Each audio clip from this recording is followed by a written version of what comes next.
Well, it's one of the most highly anticipated series of the year.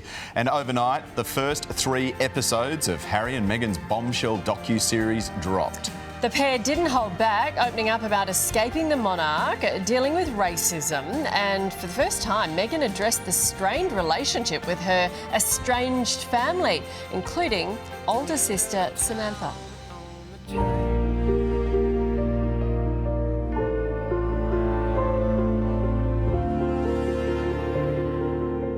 My point is we weren't allowed to tell our story because they didn't want.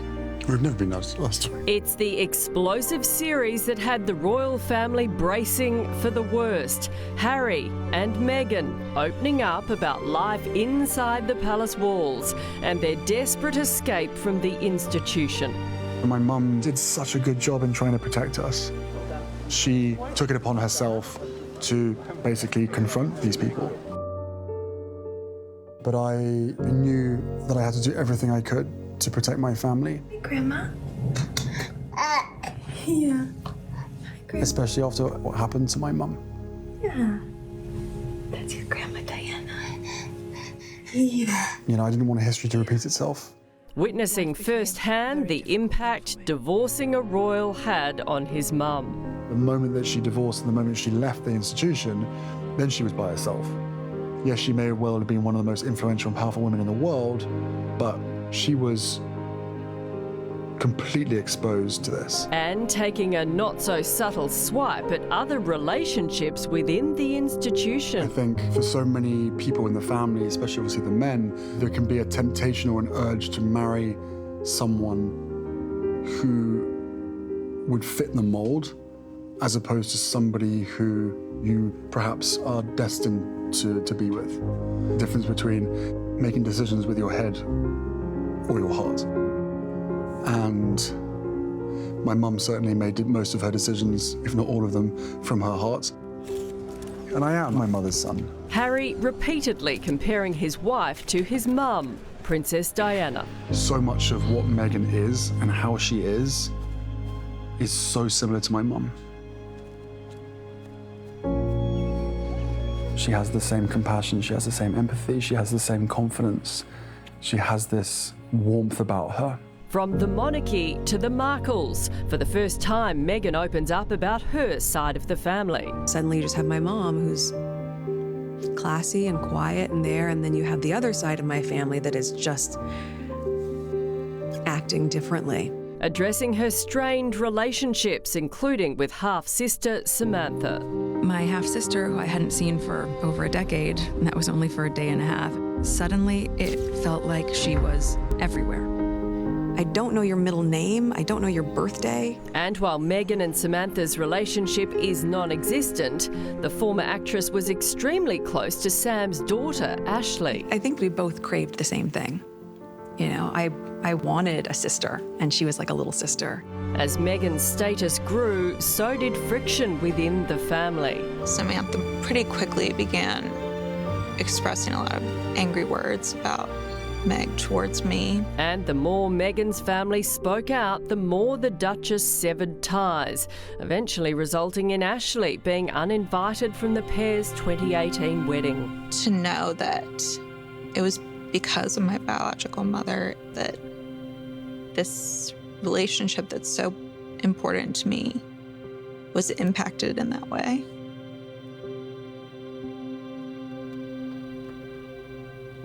To feel like because of her it was taken away has been hard. Well, let's go even closer to all of this. Meghan Markle's half-sister, Samantha Markle, joins us now live from Florida. Well, some very damning allegations, raw allegations in the documentary. Samantha, thanks so much for joining us. What are your thoughts?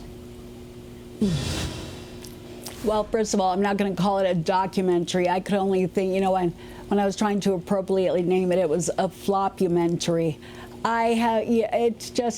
It's so much rhetoric at this point, and so many lies have been thrown out there, debunked, and yet still there's this repeated need to push this narrative. So, yeah, I think it's ridiculous.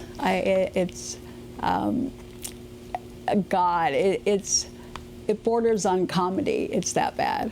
So we were watching you when you were watching it and you were shaking your head through some of it. Which bits do you think or you say were lies?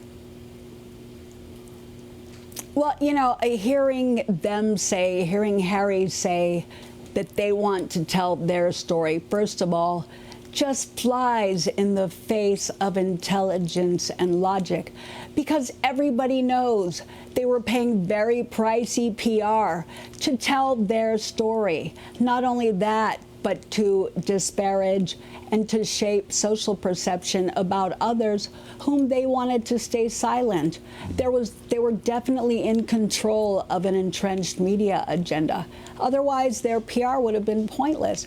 So to sit back and say that they were silenced and they couldn't tell their story, with multi-million-dollar PR, I would beg to differ. That was their function. So, yeah, it was ridiculous. Well, Samantha, we're starting to see a lot more of behind the scenes about your side of the family, particularly your daughter, Ashley. She features quite heavily in the 3rd episode. Did you know she was going to be in it?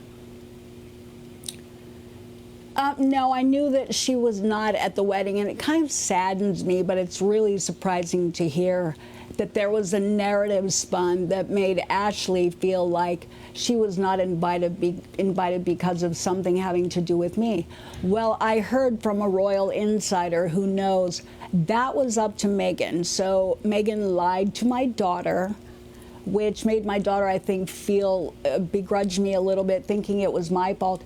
And remember, this is at the beginning when everyone believed Meghan and everybody thought I was a horrible person, and the world had not seen the string of lies that even people like Meghan Kelly had come out and pointed out, and Piers Morgan, the porcupines.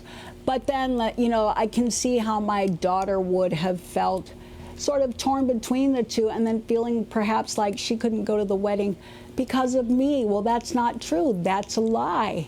I found out that the royals did not say that. Meghan said that. Meghan then lied to my daughter and made my daughter feel like there was something wrong with me that prevented her from going to the wedding. So what a horrible lie, what horrible manipulation.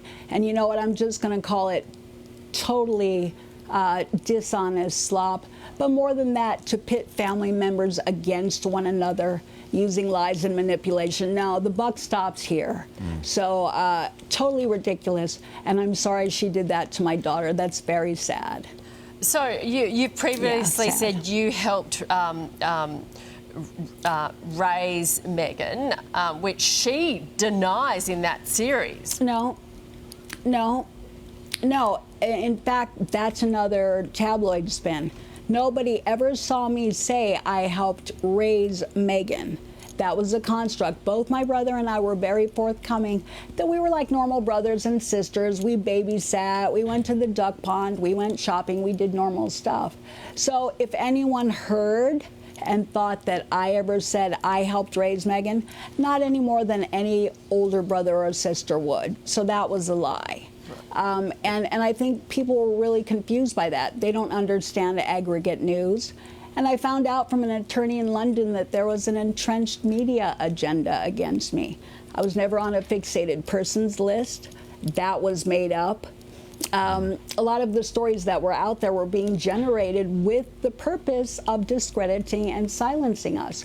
So again, in the aggregate news, if you do one interview, thousands of publications around the world will follow suit, write the story, do a little bit of a spin on it, and suddenly it looks like we're out there doing thousands of interviews. That wasn't the case. It was a nightmare of PR. And unfortunately, Samantha, it pitted family members against one another. Let me ask you this then. Yes. And you know Meghan, of course. Harry continually compares Meghan to his mum, Princess Diana. What do you think of that comparison? Okay, well, I will say that I don't ever recall hearing anybody, the Meghan Kellys, the Piers Morgans. Diana was never noted as being a compulsive liar.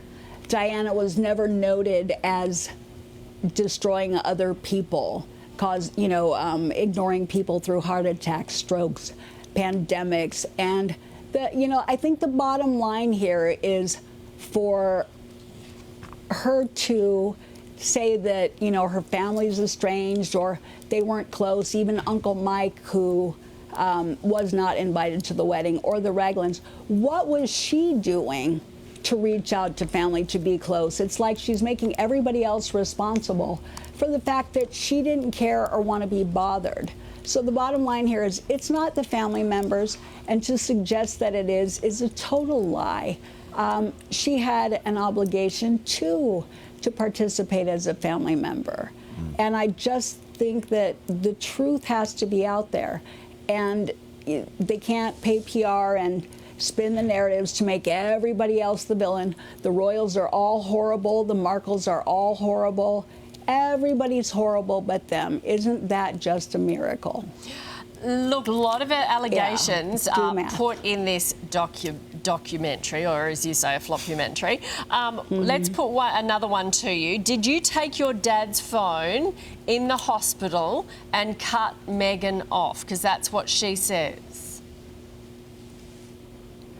Okay, well, I wasn't in Rosarito in the hospital. I'm in a wheelchair in Florida. And my father made it very clear that he was already in the hospital when they lied and said they sent cars and he would not get in. They said he refused to get in. That's a lie. My father was already in the hospital. He'd already had a heart attack. I was nowhere near Rosarito. So unless I levitate telephones, there's no way I could get his phone and cut anything off. Do that math. The stories just get bigger and bigger, and it's really sad because the intent here is to do damage to people when it would have been so easy just to be honest, present in the moment, and stop all of this weird, it doesn't stop, so we're all kind of scratching our heads. I don't know whether to laugh or just, be upset at times because it's crazy. Because Meghan was convinced someone else was texting on his phone. She didn't explicitly say it was you, but she's kind of saying that. Who was it? Well, there was nobody there to be texting. I wasn't in Rosarito. I don't have telekinesis. Sorry, here's the new, sorry to burst anyone's bubble. I was nowhere near there. Nobody was texting. That is a machination of her mind. Maybe she imagined that someone else was texting. Who knows? Like she imagined a secret wedding with the Archbishop of Canterbury. The imagining seems to go on and on and on. And I think the Archbishop of Canterbury was also very forthcoming in saying the secret wedding never happened. No, there was no secret texting. Nobody was there. The bottom line is she was not sending him messages. He would have, they knew how to call him and get a hold of him. If they really wanted to, and he had a heart attack and was in the hospital. Yeah. So, Samantha, what does Meghan want to achieve from all of this? What's the end game for her? In my personal opinion, let's run that disclaimer right here. It doesn't feel to me like they were pulling a lot of these cards and throwing out red herrings and playing the victim until a point at which there was a lot of scrutiny over lavish spending, over dishonesty, over breaking royal protocol. I mean, there was a lot going on. Then and only then did we see the race card pulled. Then and only then were family totally villainized. It got more egregious. And as I had said in the beginning, if she'll do this to our family, she'll do it to yours. Then and only then were the royals being demonized. Oh, now suddenly they're horrible. They're not being fair. It's like, It is going to be very interesting to watch the remaining 3 episodes of this, as you called it, flopumentary. Samantha, thank you so much for joining us and giving it a little bit of insight into the Markle side of the story. Thank you.